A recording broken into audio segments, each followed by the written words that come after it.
Hello there, welcome back.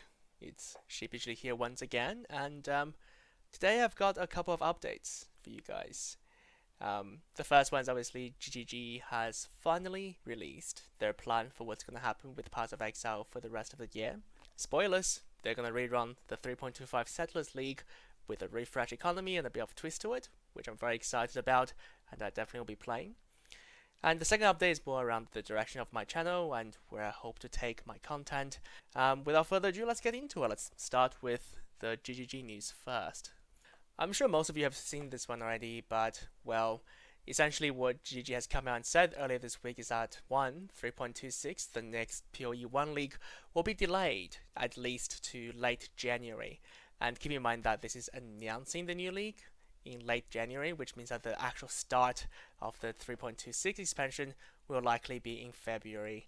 And with the delay of POE 2, what this means is that for the month of November, it's actually a bit dry in terms of POE content. Don't worry, GGG's got you covered, because what they're doing, very exciting, they're releasing a new event for Settlers Calgary on the November 7th or November 8th if you're living in Australia or New Zealand.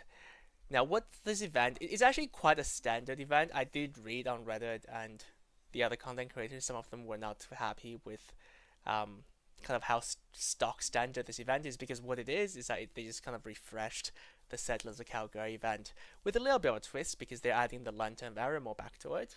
You can see the screenshot here. For those of you who hasn't played Necropolis, the Lantern of Aramore is that whenever you enter into a map or a zone, this little screen pops out. Let me make it a bit smaller. And then you have all these different mob types on the left hand side, and you have these bonus drops attached to them. Now in Necropolis, these can also be negative mods as well, such as making the mob do more damage. But for the Settlers event that's going to be run next week, GG has put through only positive modifiers. So you can see here, for example, you have these ribbons, which you can find in Act 3. Now they got this modifier, which is that there's a 4% chance when you kill them to drop an additional Regal Orb, which is pretty good. Now the thing is that you can actually move these mobs around, right? So for example, if you look at this mob here, which is the little cute skeleton strapped to a little wheel you get on, I think, Act 6, Act 7-ish. The little plus sign they have there means that there's an increase in pack size for that mob type across the entire map. But then the red kind of like downwards arrow means that, hey, if I were to, and you can drag these, of course, if I were to drag the chance to drop Regal Orb onto the skeletons, that 4% is actually going to go down in a tier, right? You can see it's tier 2, which is 4%. It's going to go down to something like tier 3 or tier 1. I can't remember which one's the lower one. Maybe it's going to go down to only like 3% chance to drop a Regal Orb, right? So there's a bit of there's a bit of financing involved. You want to drag them onto mobs with higher pack sizes to increase the number of Regal Orb that's dropped, but you also want to avoid demotions to the tiers.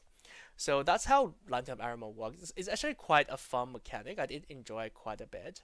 So that's a twist that GG has put out. Personally, I will definitely be playing this. I'm very excited about it. Not only is it a refresh of the league, we're actually starting Settlers from the perfect spot. I don't know if you guys remember, but the start of Settlers wasn't that smooth. You had people complaining on day 1, day 2 that there's no loot that's dropping, there's simply not enough ground loot, everyone's trying to farm for reward tiles, and then you also had that famous divination card duplication event where 20,000 divines or something just gets generated and dumped into the economy, so everything was very expensive. Sanctum is running the economy for the first couple of weeks. I think MP's group very famously, someone asked MP's group what's the best kind of group farming strategy at the moment, and MP said, well, if you have 6 people mapping and 3 people who are your traders, with a team of 9 people, the best divines per hour is actually for all 9 people to just go run Sanctum. The Settlers mechanic themselves was actually changed quite a bit. There's buffs to gold drops, even ever so slightly. There's changes to kind of like how shipping works, so 50 million shipping is actually more rewarding now. Changes to how mappers work, changes how recombination work. Recombination was buffed massively halfway through the league. Yeah, if you think about all of these things, we're actually starting as an improved version of the Settlers, with the base game as well as the league mechanic massively kind of buffed and better tuned essentially for our enjoyment.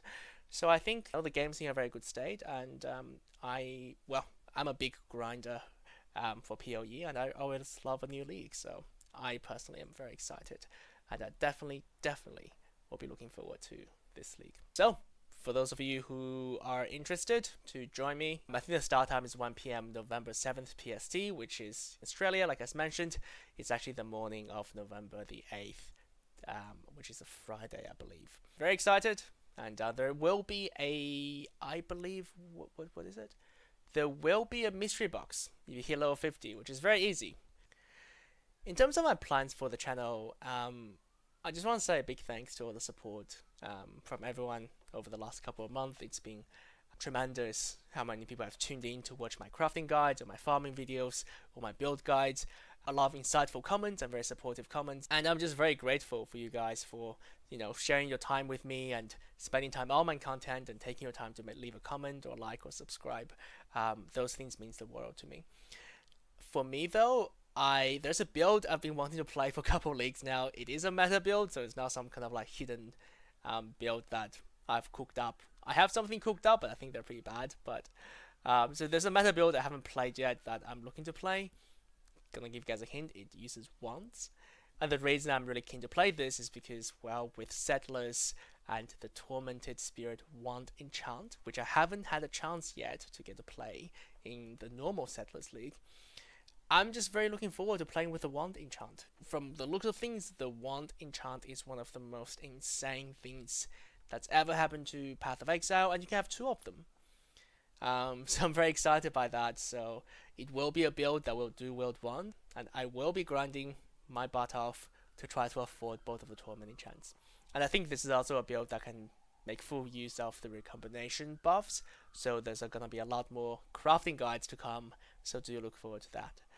Otherwise, I think a lot of you guys did come to my channel for the Trickster crafting guides with recombinations. So I'm definitely still going to be doing the crafting videos. I think that's something that's very useful, and I find a lot of enjoyment in figuring out how to craft things cheaply and optimally. But also a lot of you have been asking, how do I farm for my gear? How do I think about building my character? What are the good builds in this league? Or just a lot of questions which I think that I can probably answer a bit better in a video format than just answering comments. So I will be focusing a lot more on kind of farming content as well, different farming strategies, testing out different atlas tree setups, different scarab setups for you guys, and sharing that content and data with you so you can find the most optimal way or the most efficient way for you to farm and approach Path of Exile. And I'll probably be releasing more build guides as well for the builds that I play, and also more gambling videos. Like I said, I love gambling in Path of Exile. When something hits just right, whether of recombination or double corrupt, the neural activation, that's what I'm chasing for. So, well, that's it. Thank you for listening to me yapping once again.